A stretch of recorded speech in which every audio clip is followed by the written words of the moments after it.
আসসালামু আলাইকুম। আলহামদুলিল্লাহ ওয়াহদা ওয়াসসালাতু ওয়াসসালামু আলা মান লা নাবিয়্যা বা'দা। সম্মানিত দর্শক মণ্ডলী, আমরা আপনাদের সামনে ফরজ সালাতের ফজিলত নিয়ে আলোচনা করছি। এখন আমরা যেসব হাদিসগুলি আপনাদের সামনে পেশ করব তাতে আপনারা বুঝতে পারবেন ফরজ সালাত আদায় করলে কি ফলাফল রয়েছে। আবু হুরায়রা রাদিয়াল্লাহু তাআলা আনহু বলেন, রাসূল সাল্লাল্লাহু আলাইহি সাল্লাম বলেছেন, আউয়ালু মা ইউহাসাবুল আবদু বিহি ইয়াউমাল কিয়ামাহ সালাহ। বিচারের মাঠে প্রথম যে বিষয়ে মানুষকে জিজ্ঞাসা করা হবে সেটা হলো সালাত।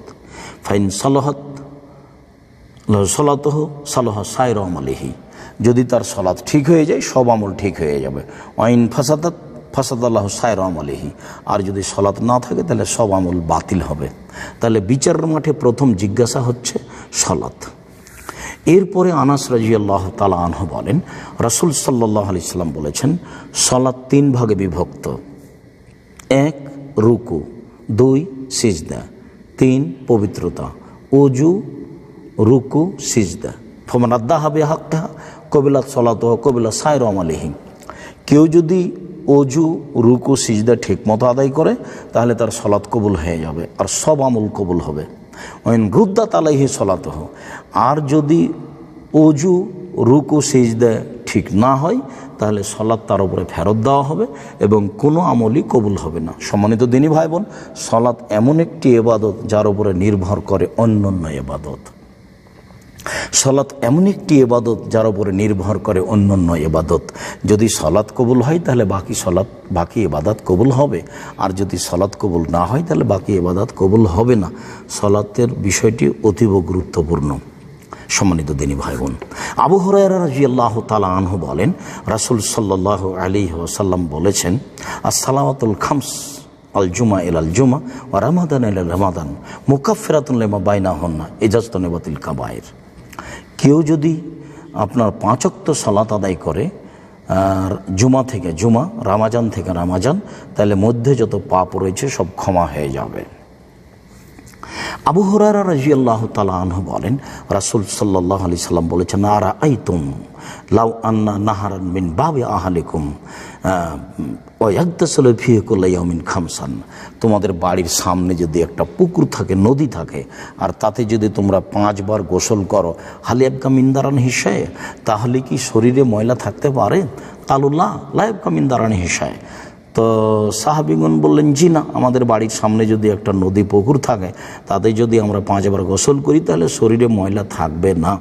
তখন আল্লাহ রাসূল বললেন, ফাযালিকা মাসলুস সালাওয়াতিল খামস আমুল্লাহু বিহিনাল খাতায়া। এটাই হচ্ছে 5 ওয়াক্ত সালাতের উদাহরণ। মানুষ আদায় করলে তার পাপ মিটে যাবে। আবু হুরায়রা রাদিয়াল্লাহু তাআলা আনহু বলেন, রাসূল সাল্লাল্লাহু আলাইহি সাল্লাম বলেছেন, সাল্লু খামসাকুম ওয়াসুমু শাহরাকুম ওয়াদ্দু যাকাতা আমওয়ালিকুম। তোমরা 5 ওয়াক্ত সালাত আদায় করো, তোমরা যাকাত প্রদান করো, তোমরা সিয়াম পালন করো, তোমরা দায়িত্বশীলদের মেনে চলো, ফাতাদখুলুনাল জান্নাতা, তাহলে তোমরা নিরাপদে আল্লাহর জান্নাতে প্রবেশ করতে পারবা। সালাতের ফলাফল। উবাদা ইবনে সামিত রাদিয়াল্লাহু তাআলা আনহু বলেন, রাসূল সাল্লাল্লাহু আলাইহি সাল্লাম বলেছেন, as-সালাতুল খামস ইফতারাজাহুল্লাহু তাআলা। এই 5 ওয়াক্ত সালাত আল্লাহ তাআলা ফরজ করেছেন। ফামান আহসানা ওযুআহুন্না, কেউ যদি সুন্দর করে ওযু করে, ওয়া সাল্লাহুন্না লিওয়াক্তিহিন্না, আর সময় মতো সালাত আদায় করে, ফা আতাম্মা রুকুহুন্না সুজুদাহুন্না, রুকু সিজদা ঠিক মতো আদায় করে, তো কান আল্লাহু লাহু আহাদুন ইউকাফিরু আনহু আও ইয়াগফিরা লাহু, তাহলে আল্লাহর উপর একটা জিম্মেদারি হয়ে যায়, আল্লাহ তাকে মাফ করে দেবেন। ফাইলাম ইয়াফাল, আর যদি মানুষ এভাবে না করে, তো ফালাইসা লাহু আলাল্লাহি আহাদুন ইউকাফিরু লাহু, তাহলে আল্লাহর উপরে কোনো জিম্মেদারি থাকে না যে আল্লাহ তাকে ক্ষমা করে দেবেন। ইনশাআল্লাহ ফারালাহু ওয়া ইনশা আযাবাহু, আল্লাহ চাইলে তাকে ক্ষমা করবেন, চাইলে তাকে শাস্তি দেবেন। সম্মানিত দিনী ভাই বোন, আমরা আপনাদেরকে বলছিলাম, মানুষ যদি সুন্দর করে ওযু করে 5 ওয়াক্ত ফরজ সালাত আদায় করে, তো এইটা একটা জরুরি বিধান, তারপরে আল্লাহ তার সব পাপকে মিটিয়ে দেবেন।